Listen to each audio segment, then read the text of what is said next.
अफगानिस्तान में तालिबान का शासन है, जिसकी वजह से वहां के लोगों को अपने कई अधिकारों से वंचित होना पड़ा है।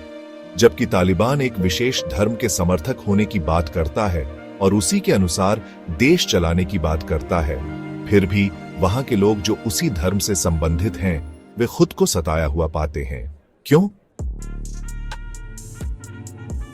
बांग्लादेश में अभी कुछ महीनों पहले सरकार बदली है और वहां के अल्पसंख्यक समुदाय ने शिकायत करनी शुरू कर दी है कि उन्हें सताया जा रहा है, जबकि वे भी उसी देश के नागरिक हैं। इसके बावजूद उन्हें अपने ही देश में सताया जा रहा है।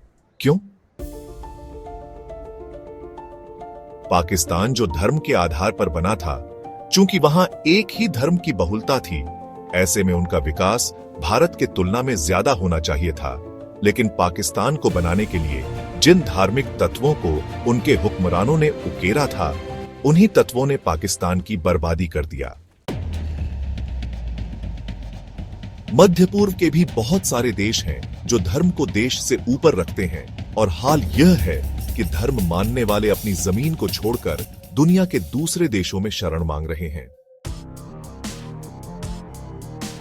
जो कुछ मामले ऊपर बताए गए हैं, वे सिर्फ इसलिए बताए गए हैं कि आपको समझाया जा सके कि एक देश को चलाने और बनाने के लिए जिन लोगों ने धार्मिक तत्वों का उपयोग किया, वे या तो बर्बाद हो गए या बर्बादी की तरफ बढ़ रहे हैं। कुछ अपवाद हो सकते हैं।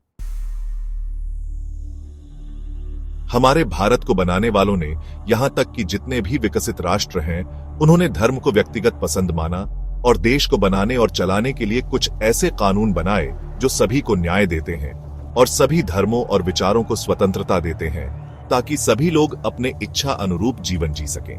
और एक ऐसा देश जिसने इस तरह के विचारों से देश को संचालित किया है, वह देश हमेशा किसी भी धर्म से ऊपर होता है। और हमारा भारत भी एक ऐसा देश है। और इस देश में रहने वाले जो भी लोग धर्म को भारत देश से ऊपर मानते हैं, उन्हें उन देशों की तरफ जरूर देखना चाहिए जो धार्मिक देश हैं और उनका क्या हाल है। इसलिए जब भी धर्म और देश में चुनने की बारी आएगी, तो आप क्या चुनेंगे, ये आपकी राय हो सकती है, परंतु जब भी आप चुनें, यह सोचकर चुनें कि इसका क्या अंजाम हो सकता है और आने वाली पीढ़ियों पर इसका क्या असर होगा।